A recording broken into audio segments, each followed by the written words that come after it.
Man, this dude Oda, man.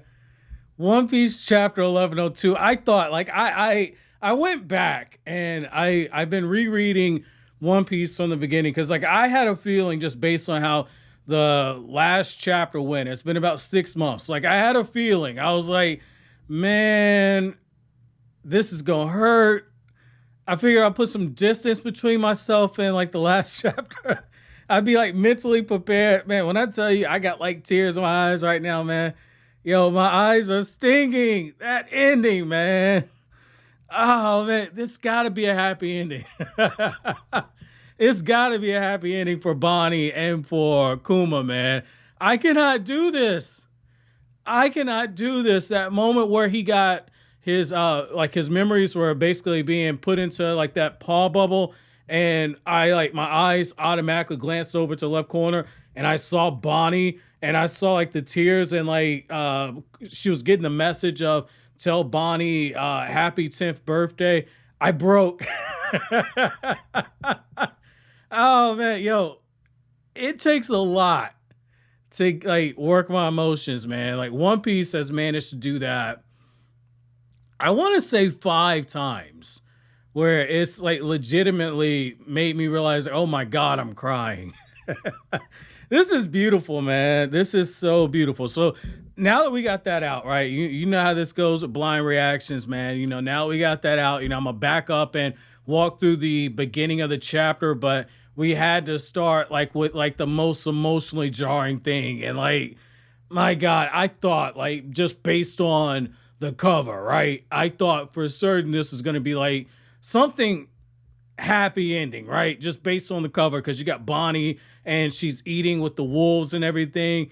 That whole cover page takes on a new meaning now because she looks so happy in that. And then the last panel that you see in the chapter is her literally crying. So now we got that out the way. Let's go ahead and back all the way up. So we open up this chapter and we see Bonnie and she's leading the pirates out and she's going on her adventures. She's making a name for herself. And one of the things we see is that, you know, they're looking for Kuma. And it's so heartbreaking because when this is happening, at first I'm going, okay, like, is Kuma still there on the island? And then we find out, like, Kuma was on the island that she was on as she was going through raising all this fuss.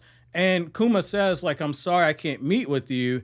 And he's asking himself, why did she have to become a pirate? Please don't try and track me down. And that is so good. Like, if you're like a longtime viewer of the channel, you've heard me, especially if you're on the Naruto channel, you've heard me say like really good writers understand how to do internal and external conflict and position them in a way where the internal conflict of characters, it directly manifests in an external form. And so for Kuma, he has to keep distance from his daughter and he's doing all this stuff for his daughter. And the external conflict is that she's actively going out there searching for him and she's now become a pirate and she has this super free spirit. And it's one of those things where that internal conflict, you see it weighing on him. And I just love that decision by Oda right here.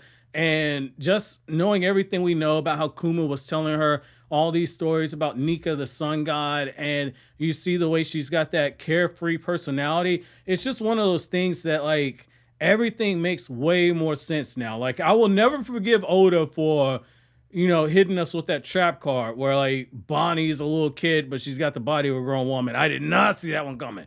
But it's one of those things like as this is going on, and she's saying like, hey, you know, in that case, I want to look for Nika too. That way I can tell daddy that I met Nika on our travels and etc. One of the things we see is that Luffy is making a name for himself in the East Blue. And the first way that we see it is when they have the bounty out there after he takes down all along in the Fishman Pirates. And we just get all the reactions. Like you have Dragon and he's talking to Sabo and we see right away that like Dragon's like, I gotta go to Lug Town.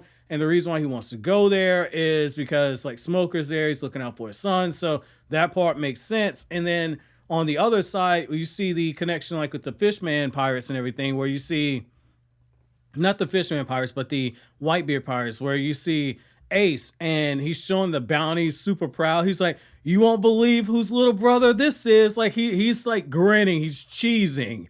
And the whole time, like Jinbe is just sitting there, and he's like, "Oh my god, he took down the all-line pirates," and that makes sense that he is shocked just because like fishmen are 10 times stronger than humans. And what I like about that is that as this is going on, you have Bonney, and she's giving orders to her crew saying, pirates, we do what we want, we steal from whoever we want, but we help people only when we feel like it. If we don't feel like it, we don't help people. And you see her pointing to where she would have had that gem on the face and everything, and like she draws a gem on there. She's putting on the lipstick, and as she's putting on the lipstick, everything about her design just makes sense now because she's a little kid. Even though she looks like an adult, she is a little kid, and so her personality it clicks. It absolutely clicks. That was one of the things I saw when I was doing the reread. Like, and I apologize for waiting as long to get back to you guys on the blind review, but like One Piece is one of these series where I feel like once you get to a certain point, you have to go back and reread it because of how much Oda just like plants seeds for stuff and circles back to it later. So whenever we get to like big moments, I just kind of take a break and I go back and I reread. Because when we do eventually start doing like long form videos here on the channel, I want to make sure I know what the hell I'm talking about. And so the next thing we get to is you have Kuma, and he's seeing all those pacifists. No, I said the name wrong, but like he sees all these clones of himself, and Vegapunk is just walking through, and he's like, "Yeah, man, kind of interesting. These things, they're being augmented like you. They're going to be weapons." And then that's where Kuma just drops the bombshell. And he's like, "Yeah, that kid Luffy, the one that you're talking about who declared war on the world government, well, he's actually Dragon's son." And he's like, I had to tell you because at some point, you're going to read my memories. You're going to be able to see my memories, and you're going to know. And that's where we get the first signs that Kuma had already made the connection that Luffy was Nika. And he says, like, the way he's standing up against the world government, the way that he's acting like a freedom fighter, the way that he has the power of rubber, it reminds me a lot of Nika. And that's just crazy that he's saying this to the scientists of the world government. And it's one of those things where had someone really taken what he said completely seriously, all of One Piece would have changed because they would have bumped Luffy all the way up to the top of the "we got to find him and kill him" order. And so I know like eventually the whole thing comes down like, no, like we must not allow the devil fruit to awaken, etc. But it's just one of those things like it's crazy how far back there are people in the universe who knew like, yeah, this kid Luffy is going to be dangerous. And Kuma, without even saying it at this point in the chapter at least, he's already declared that Luffy is going to be a hero.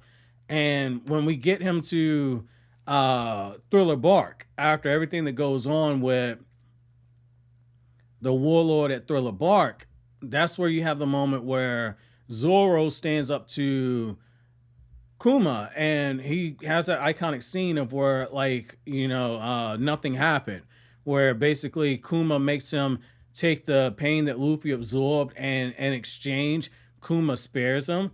And one of the things that we see is like Kuma commends him. He says, "You have exceptional friends." And that's one of those moments that really just made me fall in love with Zoro's character. That was a nice moment right there. And what's interesting, and I've noticed this, especially when I did my reread, is that when there are flashbacks, like Oda, he doesn't do what some other mangaka do, especially in this era now where you have like the digital tools where it's very easy for people to copy and paste stuff.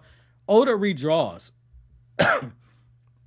And his assistants likely help redraw the panels, and they're done from different angles and perspectives. There's small details when I'm looking at it and I can see the art style differences, and it's nice to see that. That is some insane dedication. I love that, man. That's one of the things, like when I first started reading One Piece, that was one of the things I kind of, once I got past like the way that the bodies are structured and everything, and I start looking, I'm like, man, Oda really takes this art seriously. And so we then shift over and we get to Sabaody, and you got Bonney and the rest of the members of the Worst Generation. They're up there yucking up, doing their thing. And we find out that like Kuma was watching her from a distance as well. And this is basically him saying like, hey, this is going to be goodbye. And for us as readers, we're looking at this and we're doing the countdown in our head because we know that once it gets to a certain point, Kuma it's not going to be Kuma anymore. And so it's playing very much like a tragedy. And that's a very, very nice touch by Oda to be able to do that. And we get to see Kuma's perspective of when Luffy hits the celestial dragon. And when he finds out that he was protecting the fishman on top of that, he's like, my God, this is an act of treason. And then that's when it finally clicks for Kuma. And Kuma goes, this hasn't been done in centuries. And that's where it just hits him. And he's like, okay, this makes sense. This kid is Nika, the sun god. And I like how when he sends the Straw Hats to their various different locations, one of the things that he says when Luffy is just having his meltdown saying, I couldn't save any of them, he's thinking to himself, this is not the case. Don't beat yourself up. The fact that you care so much means that you're going to be a great leader. You're going to be a hero for this world, but you are not ready for the new world right now. And so it ended up being a blessing in disguise. And it was nice to see the opposite perspective of this, because like that moment where Luffy has his breakdown was one of those moments that I'll never forget with One Piece. Like that moment, and then the moment after Ace died, those are just moments that like really hit and resonate with you. And so I thought it was cool to see that. And then the next thing we find out is Vegapunk is being told by the five elders, like, yeah, you know, you need to put a self-destruct switch inside of Kuma. And that sounds very hardcore when you hear it, because you're going like, oh my God, like, why do they fear Kuma like this? And yet at the same time, they're making him a weapon. And because of who he is, it just makes sense that they take that precautionary method. And Vegapunk is told, do not try to pull one over on me, because I will know if you do anything crazy. And what I like here is that we then transition over and we see Kuma, and he's basically in his last moments as a functioning human being. And as he's making conversation with Vegapunk, one of the things he says is that, you know, I need you to make sure that like after all this stuff with the Whitebeard pirates is done, I need you to program into my body a mission that I'm going to stand guard over the Straw Hat pirate ship until one of them comes home. And it just shows how much he believes in Luffy and what it is he's trying to do. And like Kuma even says it. He says like something about his actions, they just rattle me to my core. I think he's the hero that we have been waiting for. And that's a huge sign of just personal belief. And it just shows you, one of the beautiful stories about One Piece is that as you journey through, you see the way that Luffy has impacted so many people along the way. And it's a great lesson about life in general, because you never know who's watching you. You never know who is taking inspiration from you. Somebody seeing you work a little harder might make them work even harder just because they see you putting in the work and the manpower. So I like that you see that, because Luffy is an agent of change without even intending to be an agent of change. And that's just a beautiful message about humanity. And I like how that then transitions over to all of the different memories that Kuma has, and you see him going through. And when you have Vegapunk and he's just shedding those tears, that's when my eyes started to water a little bit when he tells Kuma, you're a hero. And like my thought went back to what happened like when Bonney was born. And after everything that happened with Bonnie's mother, that's where my mind first started going to. And when Kuma says thank you, and he's got the smile on his face, and you can see the shading change as Kuma's thinking back on everybody, it's one of those things where it was like, oh my God, like his memories that they're going, he's losing his humanity. And then you get one of the last panels that you see is the eyes are different. If you look at his eyes when like the program is taking effect, it's this blank stare in it, and like the panel choice to have the zoomed out panel opposed to when he had his humanity on the other page, you see him completely zoomed in smiling, but this one has a blank expression. That broke me, because it's like, this is it. And you just have the narration saying, if you see Bonney, can you pass this message on to her from me? Tell her I wish her a happy 10th birthday.